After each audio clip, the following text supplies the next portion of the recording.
하나님께 주신 말씀 출애굽기 20장입니다. 출애굽기 20장 13절 말씀 보겠습니다.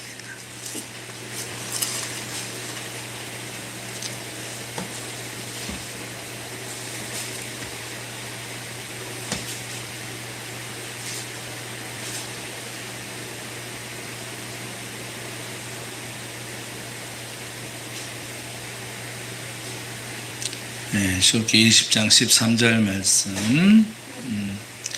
오늘 말씀이 역대급으로 짧으니까 그죠? 우리 제목보다도 짧아요. 그죠? 우리 20장 13절 말씀 우리 같이 합동하도록 하겠습니다. 살인하지 말라. 한 번 더 해볼까요? 살인하지 말라. 아멘. 교제하는 시간입니다. 우리 옆에 분 보고 인사하시죠. 사랑합니다. 반갑습니다. 잘 오셨습니다. 또 추석이라서 고향도 가시고 또 우리 정 집사님은 몸살 나서 못 오시고 그럼에도 불구하고 또 하나님께서 우리 오 집사님 오랜만에 이같이 겁나게 반가워요. 양 집사님 오늘 다들 오늘 명절 분위기가 납니다. 지금 이발을 한 사람들이 많네요. 머리를 지붕개당 하시는 분들이 많아요. 반갑습니다. 양육사님도 보시고 반갑습니다. 또 우리 이하나 성도님은 지금 또 격리 중이고요. 아름다운 마음들이 하면서 우리 같이 하겠습니다.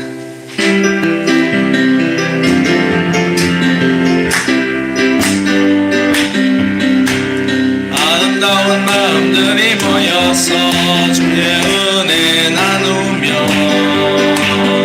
예수님을 따라 사랑해야지. 우리 서로 사랑해. 하나님이 가르쳐준 한 가지, 내 이웃을 내 몸과 같이 미움 다툼 시기 질투 버리고 우리 서로 사랑해. 이 다음에 예수님을 만나면 우리 뭐라 말할까? 그때는 부끄러움 없어야지. 우리 서로 사랑해. 하나님이 가르쳐준 한 가지, 내 이웃을 내 몸과 같이 미움 다툼 시기 질투 버리고 우리 서로 사랑해. 다시 한번 인사하시죠. 반갑습니다. 영상으로 예배드리는 모든 분들에게도 인사합시다. 반갑습니다. 네, 사랑합니다. 기도하고 말씀 듣겠습니다. 하나님 아버지, 오늘도 저희들에게 하나님의 말씀을 들을 수 있는 시간과 마음과 기회를 주시니 감사드립니다. 하나님 이 시간에 주시는 말씀을 저희들이 잘 들을 수 있도록 우리의 마음을 인도해 주시고 또 감동하여 주시옵소서. 하나님, 저희들은 맛있는 음식을 보면은 흥미를 가집니다. 하나님, 말씀은 꿀보다 더 단 아버지 음식이라고 했습니다. 하나님, 우리가 이 말씀 앞에서 우리가 관심을 보이며 우리의 삶을 또 말씀 가운데 비춰볼 수 있도록 하나님 은혜 베풀어 주시옵소서. 그래서 아버지 말씀이 주는 우리 삶의 영과 육의 유익이 넘치는 시간 되게 하여 주시옵소서. 우리 영혼을 다시 한번 경성케 하는 시간 되게 하여 주십시오. 예수님의 이름으로 기도합나이다. 아멘. 할렐루야. 하나님께서 오늘도 우리와 함께 하시기를 바랍니다. 오늘은 생명사랑 주일이 되어 있습니다. 여러분 좀 이제 생소한 거죠. 한국교회 전체가 지키는 건 아니고 이 운동을 하는 교회들이 이제 지키는 그런 주일입니다. 세계보건기구와 국제자살예방협회는 급속히 늘어나고 있는 자살에 대해서 사람들의 마음을 환기시키고 경각심을 주기 위해서 2003년 9월 10일을 전 세계 자살 예방의 날로 정했습니다. 정부도 이 날을 9월 10일을 자살 예방의 날로 정합니다.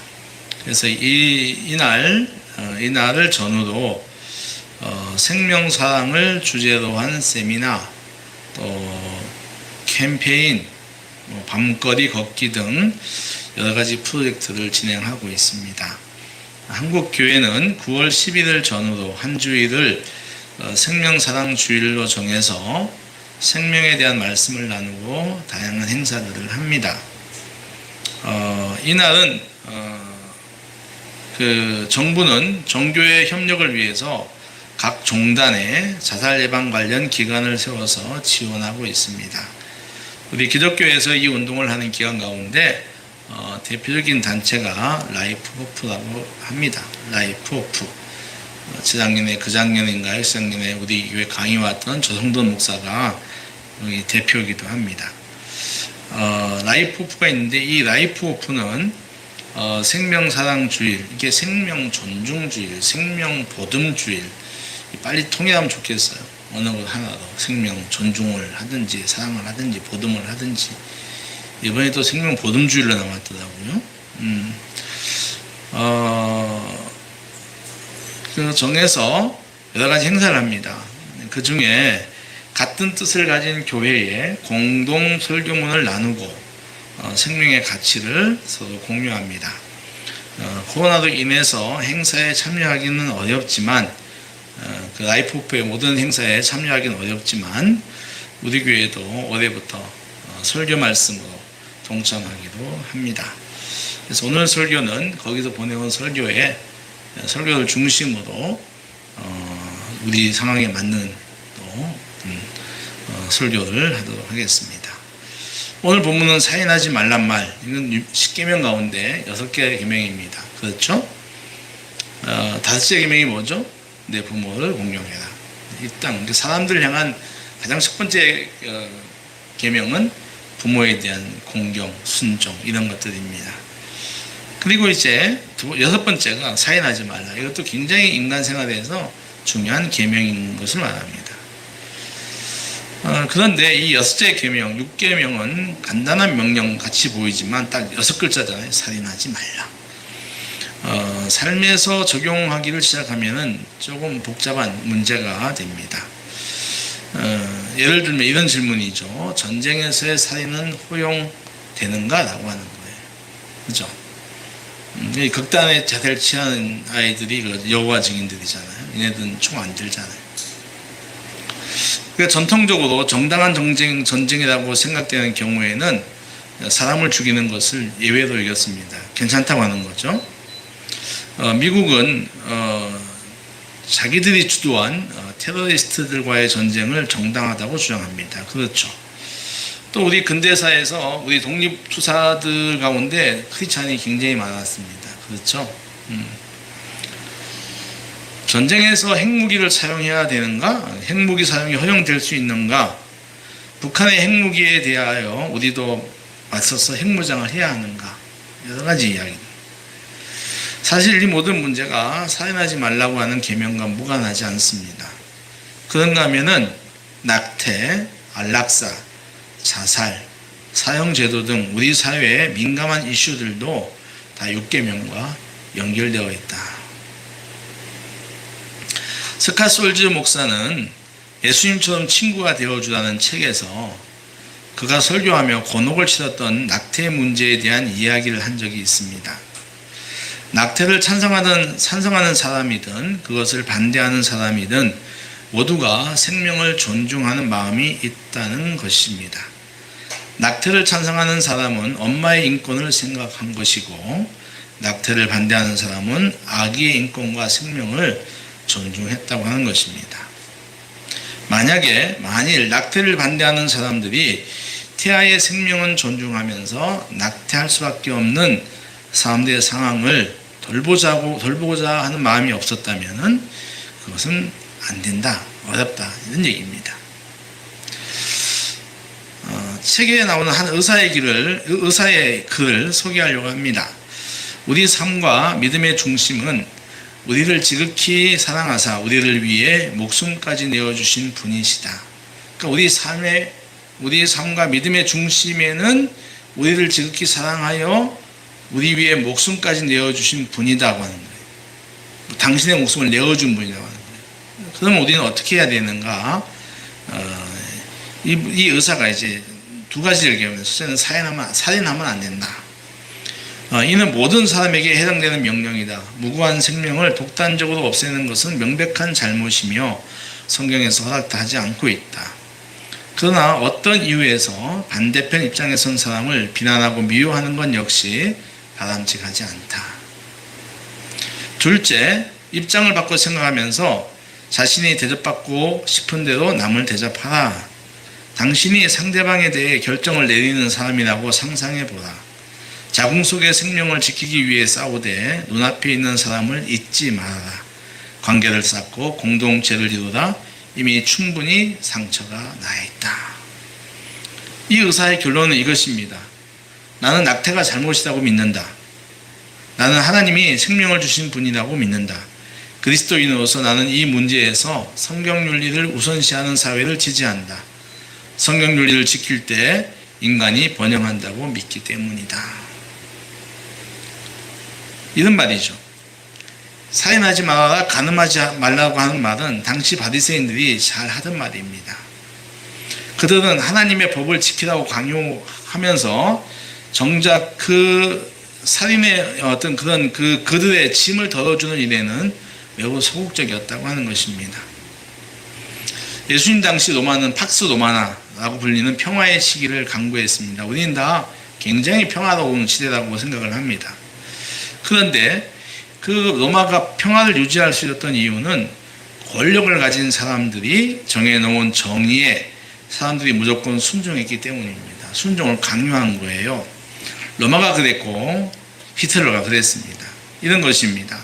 사회에 부담이 되는 생명들, 예컨대 장애인이나 가부나 환자들은 언제 버려도 된다고 생각을 했어요.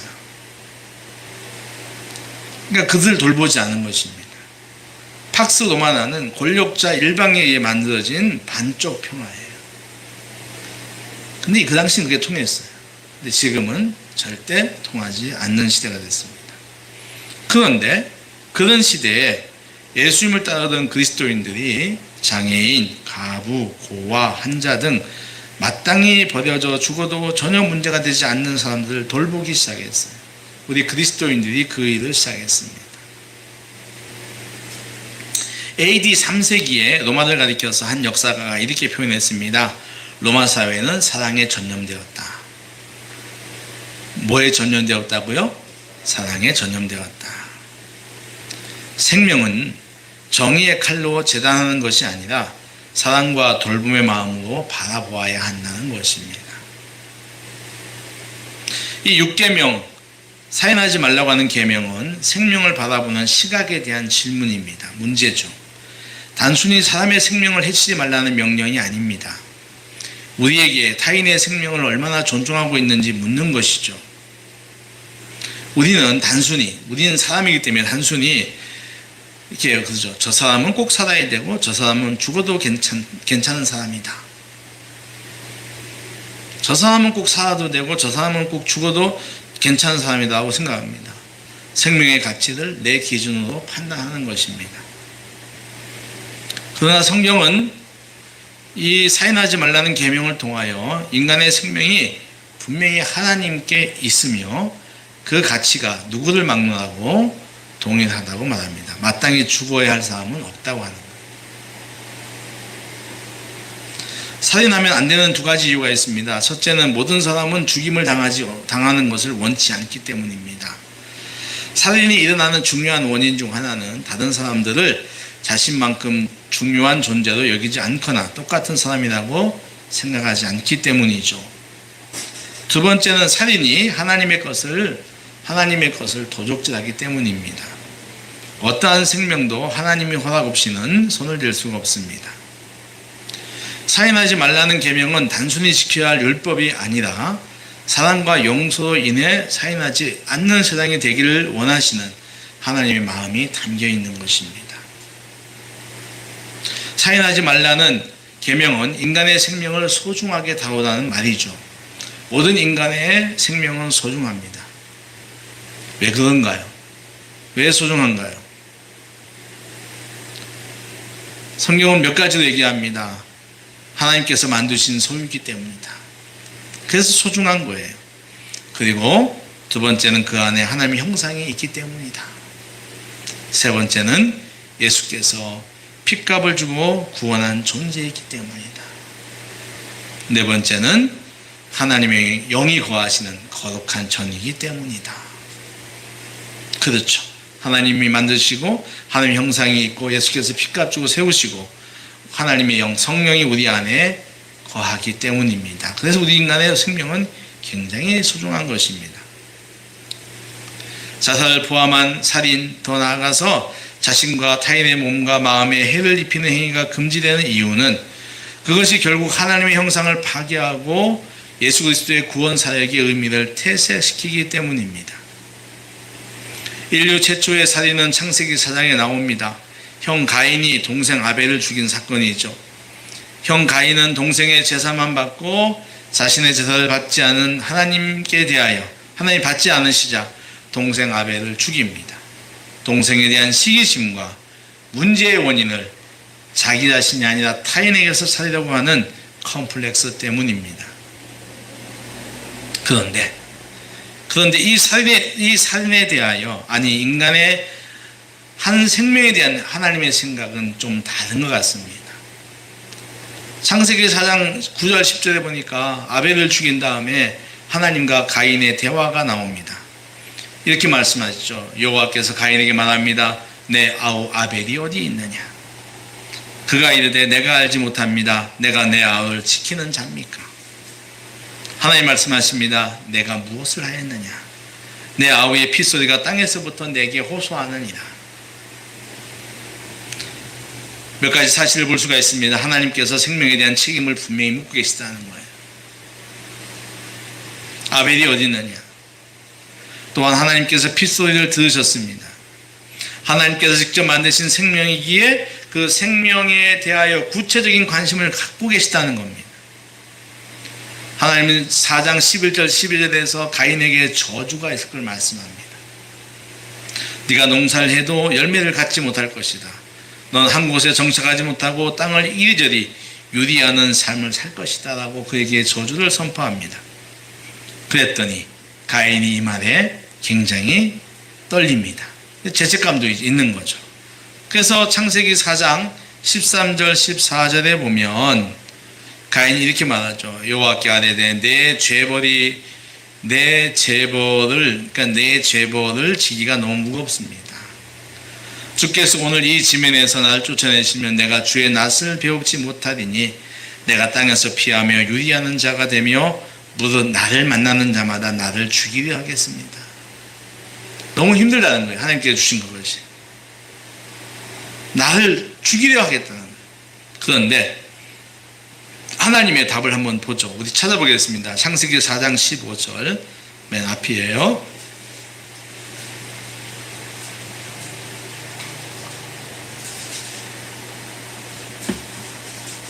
창세기 4장 15절입니다. 같이 찾았으면 읽겠습니다. 시작. 여호와께서 그에게 이르시되 그렇지 아니하다. 가인을 죽이는 자는 벌을 7배나 받으리라 하시고 가인에게 표를 주사 그를 만나는 모든 사람에게서 죽임을 면하게 하시니라. 아멘. 사람을 죽인 생명조차도, 가인의 생명조차도 사람의 손에 의하여 죽임당할 수 없음을 하나님은 말씀하시는 거예요. 생명은 사람의 것이 아니라 하나님의 것입니다. 믿습니까? 하나님의 허락 없이는 누구도 해할 수 없는 것이 생명이란 말입니다. 그렇다면 어떻게 이 살인하지 말라는 말씀을 우리 삶에 적용해야 우리에게 진정한 축복이 될 수 있을까요? 이 계명이 우리에게 축복이 되기 위해서는 무엇을 하지 말라는 금지법이 아니라 무엇을 하라는 적극적인 실천법으로 들을 때 축복으로 다가옵니다. 이 말씀이 도전이 되는 이유는 악을 행하지 않는 것이 문제가 아니라 선을 행하라고 요구하시기 때문입니다. 야고보 4장 17절에는 이렇게 말씀하시죠. 그러므로 사람이 선을 행할 줄 알고도 행하지 아니하면은 죄니라. 이 계명이 성도에게 더욱 중요한 이유는 내가 살인하지 않는다, 나는 자살하지 않는다는 이유로 우리 사회에서 일어나는 생명을 해치는 일에 무관심하기 때문입니다. 무관심하지 말라는 말입니다. 혹시 내가 사랑하지 않기 때문에 무관심한 곳에서 생명이 침해되는 일이 일어나고 있다는 생각을 해본 적은 없는지요? 그 사람의 신체적 죽음을 넘어 영혼의 죽음은 또 어찌합니까? 그래서 예수님께서 우리에게 이런 말씀하십니다. 따라하십시오. 원수까지 사랑해라. 이게 선을 베풀라고 하는 거예요. 원수의 생명을 사랑하라고 하는 것입니다. 또 내 이웃을 사랑하고 내 원수를 미워하라 했다는 것을 너희가 들었으나 나는 너희에게 이르노니 너희 원수를 사랑하며 너희를 박해하는 자를 위하여 기도하라고 합니다. 우리가 익히 배운 구약의 율법에 의하면 사람을 죽인 자는 죽이는 것이 마땅합니다. 눈에는 눈, 이에는 이죠. 물론 하나님께서 생명을 보호하시기 위하여 사람의 피를 흘린 사람은 그 대가를 지불하도록 하셨습니다. 그런데 율법을 완성하신 예수님은 보복으로는 결코 이 땅이 하나님의 나라가 될 수 없음과 인간의 본성이 고쳐지지 않을 것을 알고 계셨어요. 그래서 예수님께서 업사이드 다운 킹덤, 이것을 선포합니다. 업사이드 다운, 예수님의 눈으로 본 하나님의 나라예요. 구약으로 본 하나님의 나라가 아니라 예수 그리스도의 눈으로 보는 하나님의 나라를 선포하는 거예요. 개인주의와 자본주의에 익숙하여 이익과 손해를 따지는 것이 당연한 우리에게 아주 새로운 삶의 가치관을 주고 계신 것이죠. 예수의 눈으로, 예수 그리스도, 우리의 구원자이신 예수 그리스도의 눈으로 하나님의 나라를 보는 겁니다. 당신들이 죽이고 싶어하는 원수, 그 원수의 생명도 귀하기에 사랑하라는 말씀입니다.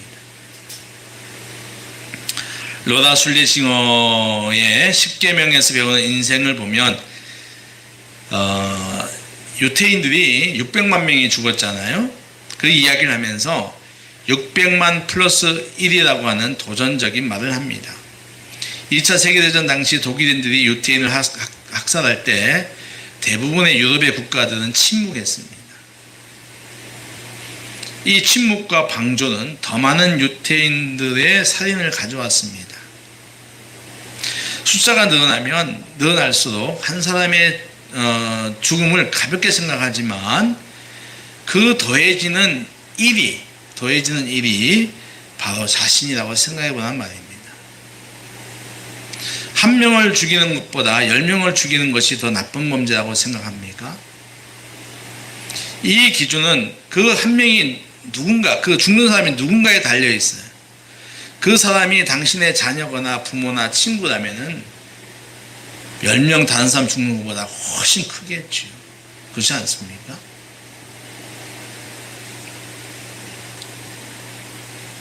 (2004년) 이라크에서 무슬림 무장단체에 의하여 죽임을 당한 김선일 씨가 있습니다. 그때 말이 굉장히 많았어요. 그가 죽었다는 사실이 알려지자 대한민국 국방부 홈페이지에 이런 의견들이 말들이 올라왔는데, 최정예 부대를 보내어서 이라크를 싹 쓸어버립시다. 그러니까 우리가 흥분한 이유는 그 사람을 우리의 아들이요 친구라고 생각했기 때문입니다. 그래도 전쟁에 무관심했던, 그러니까 미군이나 이라크 사람들이 그 많이 죽어가지만 별 생각 없다가 한국인이 하나가 죽으니까 굉장히 흥분을 했다는 것이죠. 그런데 우리와 전쟁을 하는 상대 진영에 누군가가 죽어간다면, 그러니까 적군이 죽어간다면 그 사람 역시 그 사람들에게는 김선일 같은 사람일 거예요. 그렇지 않습니까? 똑같다는 거예요. 그러니까 생명을 상대화시킬 때 분노가 쌓이고 서로의 목숨을 빼앗는 일이 일어난다는 겁니다. 여러분, 생명은 상대화시킬 수가 없습니다.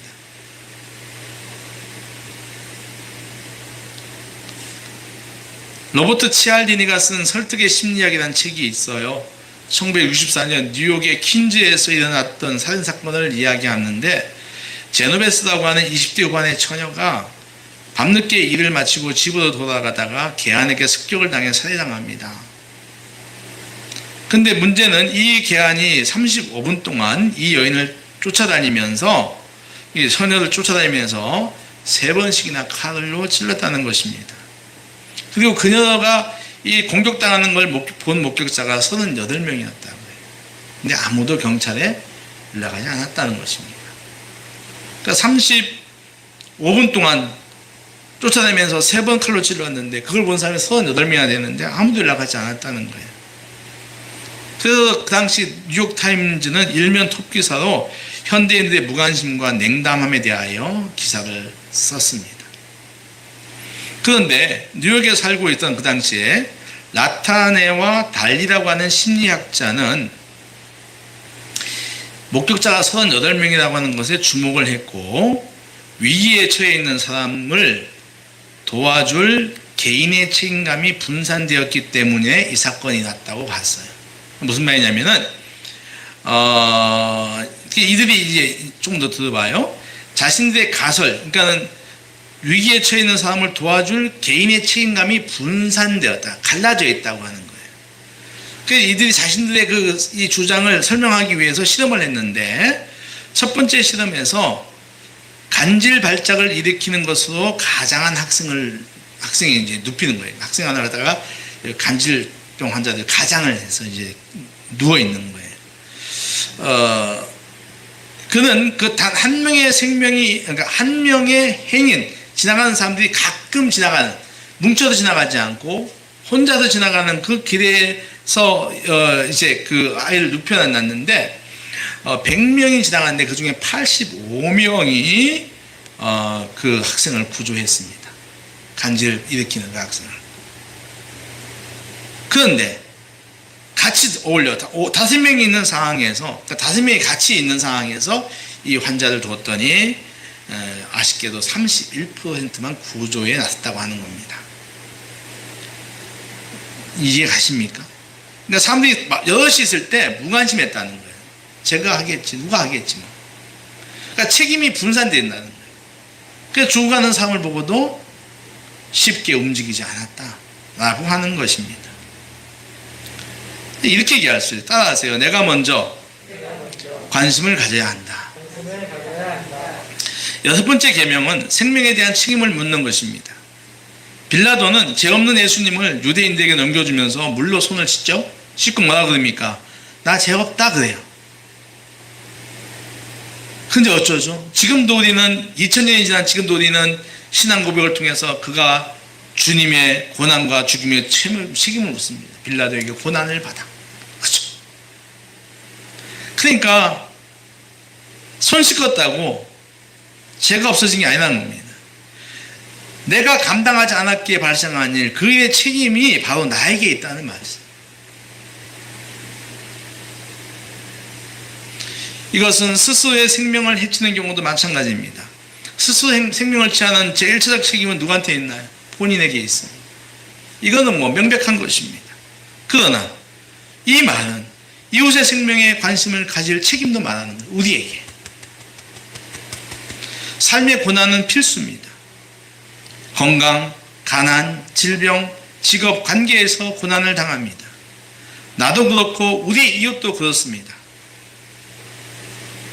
우리는 성도로서 기독교적 교육을 받아 생명의 고귀함을 압니다.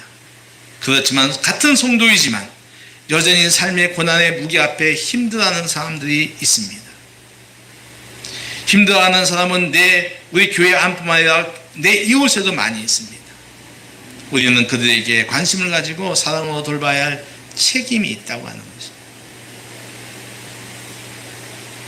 이 6번째 계명은 단순히 살인하지 말라는 금령의 차원을 넘어서 원수를 사랑하고 내 이웃을 내 몸같이 사랑하라고 하는 실천적 법령으로 지키기 시작할 때 서로를 살리는 역사가 일어날 것입니다. 말씀은 오늘 우리에게 이렇게 말합니다.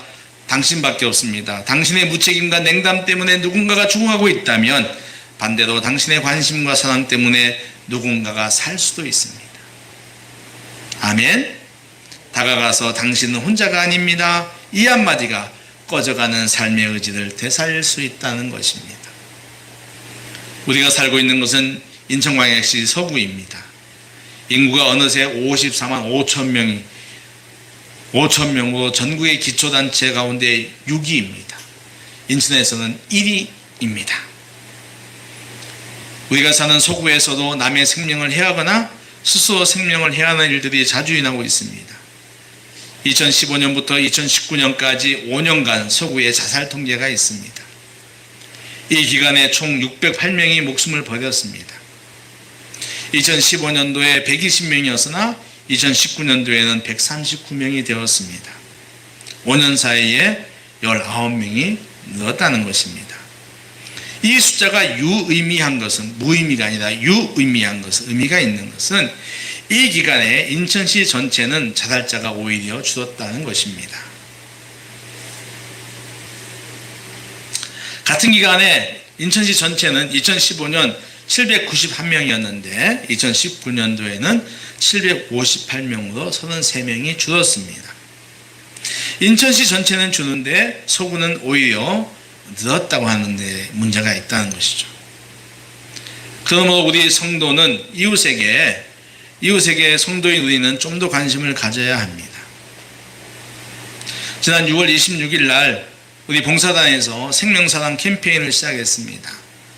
456 봄, 90, 11 가을, 매월 1회, 매월 마지막 토요일 거리에서 캠페인을 진행할 계획으로 지난 6월 26일 날 처음 시작했습니다. 그리고 돌아오는 토요일 날 9월 25일 오후에 또 9월 캠페인을 진행합니다. 7, 8월 쉬고 합니다. 캠페인은 자살 예방 리플릿과 홍보용품, 볼펜을 나눠주면서 당신은 혼자가 아닙니다 라는 말을 자꾸 하는 거예요. 아주 단순합니다. 그날 우리는 200장을 가지고 나갔습니다. 자살 예방 리플릿을 200장 갖고 나갔는데 200장은 많은 양이 아닙니다. 그런데 만나는 사람 가운데 죽고 싶다라는 사람들이 심심치 않게 있었습니다. 일이 없어서, 사업에 실패해서, 생계가 어려워서 사는 게 힘들고 배반을 당하거나 또 상실로 인해서 관계가 파탄이 너무 커서 죽음을 생각하는 사람이 있었다라고 하는 것입니다. 고나 지속하는 우울증을 심화시키고 이는 자살의 유혹을 더 강하게 받게 합니다. 코로나 블루라고 불리는 코로나 우울증은 코로나가 가져온 일상의 변화에 대해서 스트레스를 다른 사람보다 더 많이 받는 것을 말합니다. 우리가 매스컴에서 잘 알다시피 최근에 자영업자들이 생명을 놓는 뉴스가 연일 보도되고 있습니다. 또한 일을 하지 못해서 생계를 위협받는 노동자들도 있습니다. 청년들도 그렇습니다.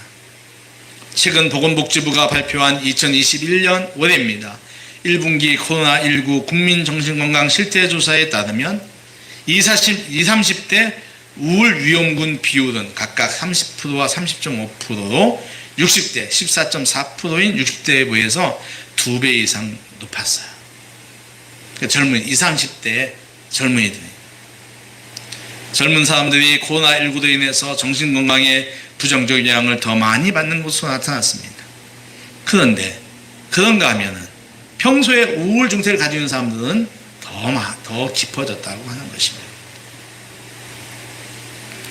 하나님의 교회와 성도는 말씀에 따라 타인이든 자신이든 하나님이 주신 생명을 귀히 여겨야 하며 이웃이 어떤 형편에 놓여 있는지 관심을 가져야 할 의무가 있습니다. 책임이 있는 거예요. 이것이 사랑이기 때문입니다. 하나님께서는 사람의 생명이 당신의 것이라고 하시며 그 생명을 소중하게 여기고 사랑하라고 말씀하십니다. 이 말씀을 더욱 가슴에 새기며 모든 생명을 사랑으로 돌보는 우리 성도들 되시기를 주의 이름으로 축원합니다. 아버지 하나님 감사합니다. 오늘도 저희들에게 생명 사랑 주일을 맞이하여서 생명을 사랑하는 것에 대하여 말씀을 들었습니다. 사연하지 말라고 하는 그 말 속에 계명 속에 담겨져 있는 생명 사랑에 대한 하나님의 뜻을 저희들이 들었으니 하나님 저희들이 생명을 사랑하고 또 아버지 하나님 이웃의 어려운 사람들의 생명도 돌보는 저희들 되게 하여 주시옵소서. 우리 성도에게 또 교회에게 주어진 생명을 돌보고 섬기는 일에 우리가 앞장설 수 있도록 외면하지 아니하도록 도와주시옵소서. 예수님의 이름으로 기도하옵나이다. 아멘. 337장 찬송을 하겠습니다.